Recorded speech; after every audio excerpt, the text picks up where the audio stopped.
officially sanctioned in 1953 and backed by the CIA. This series of experiments studied the effect of mind control with methods like hypnosis, drugs, isolation, and sensory deprivation used to modify human behavior. This is what they did. They did chemicals, they did biologicals, they did disguises, they did electronics, secret writing, and the like. The CIA enlisted the help of prisons, hospitals, and more than 40 universities to perform experiments on subjects without their knowledge. In one of these sub-projects, Operation Midnight Climax, prostitutes who were secretly working for the CIA gave clients LSD. And while these men were under the influence, they were spied on through a one-way mirror. In 1973, CIA Director Richard Helms ordered the destruction of all records related to MKUltra, but subsequent investigations led by Senator Frank Church and Vice President Nelson Rockefeller, in addition to 20,000 records recovered in 1977, were able to shed light on these activities. Number 9. The Stanford Prison Experiment. Designed by psychologist Philip Zimbardo, the goal of this 1971 experiment was to examine the psychological impact of imprisonment.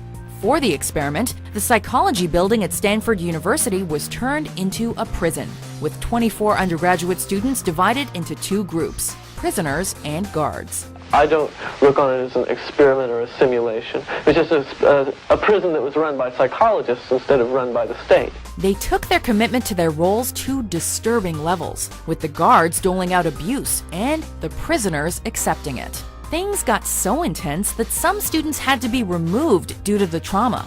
Although the exercise was supposed to last 2 weeks and had the interest of the U.S. Marine Corps and Navy, it was shut down after just 6 days, when the repercussions of the experiment became clear.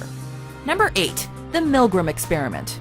Fascinated by what motivated Nazi officers to commit atrocities during World War II, Yale psychologist Stanley Milgram set up an experiment to see just how far Americans would go before their conscience stopped them. The answer is, he's laughing. right. It's hard to understand exactly why. Part of it is the absurdity of the situation, and part of it is the nervousness that they're feeling. In the 1960s experiment, a teacher would read questions to a learner, who was actually an actor pretending to participate in the study. When the learner got an answer wrong, the teacher gave what he believed to be a real electric shock, progressing in 15-volt increments up to 450 volts.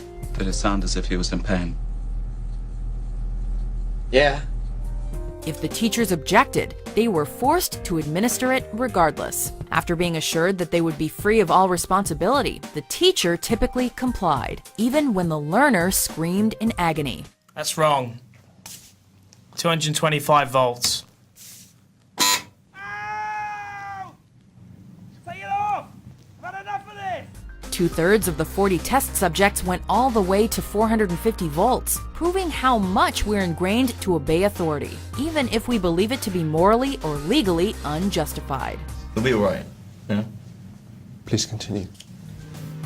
Working with the Oak Ridge National Laboratory from 1953 to 57, Dr. William Sweet, who was the chief neurosurgeon at Harvard's Massachusetts General Hospital, gave uranium injections to 11 cancer patients who were terminally ill, with all but one reportedly suffering from brain tumors. Dr. Sweet was interested in learning how the distribution of uranium affected the body and whether it could be used to treat tumors. In 1995, under testimony, Dr. Sweet claimed he had consent from all his patients for his experiments. However, a lack of supporting documents, as well as the case of one patient who was found unconscious and later died without regaining consciousness or being identified, makes those claims slightly dubious.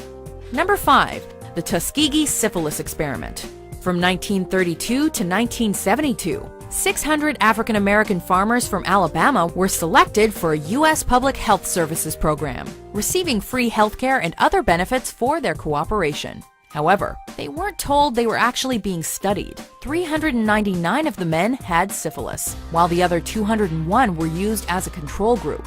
Many of these subjects, poor and often illiterate sharecroppers, didn't even know they had the disease. Even after penicillin was developed as a cure for syphilis in 1947, the treatment was withheld from the patients, as was access to proper information or treatment.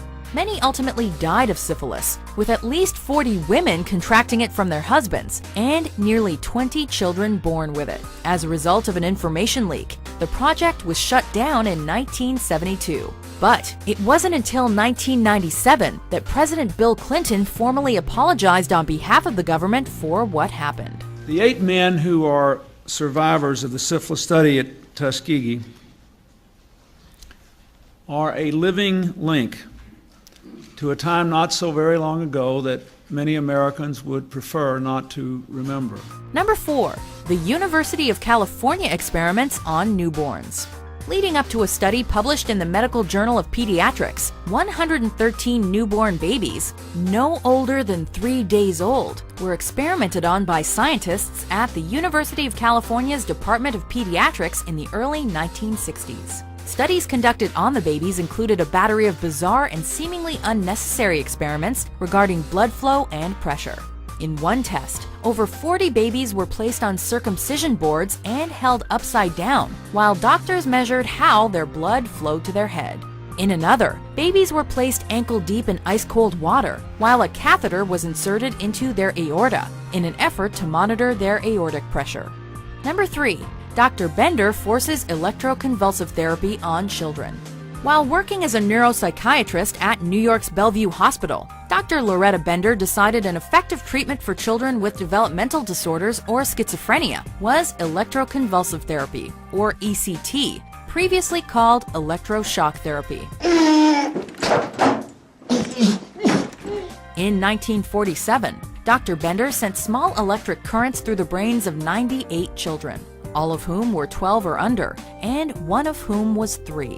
Another of Dr. Bender's methods for trying to alleviate schizophrenia was to give her young patients LSD. Ted Chabasinski was one of the children who went through the therapy when he was 6 years old, and he later became a human rights activist who successfully fought against the use of electroshock therapy in Berkeley, California. Now calm down. The best thing we can do is go on with our daily routine. All right?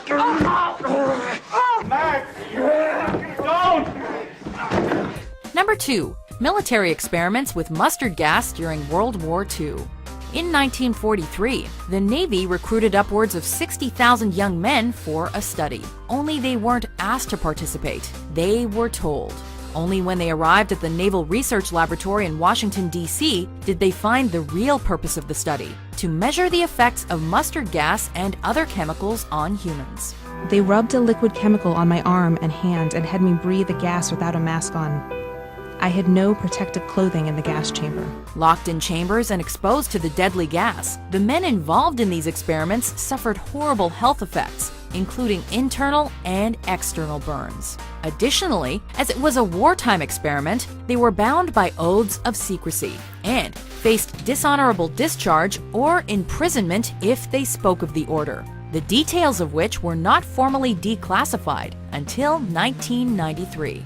Before we unveil our number 1 pick, here are some honorable mentions.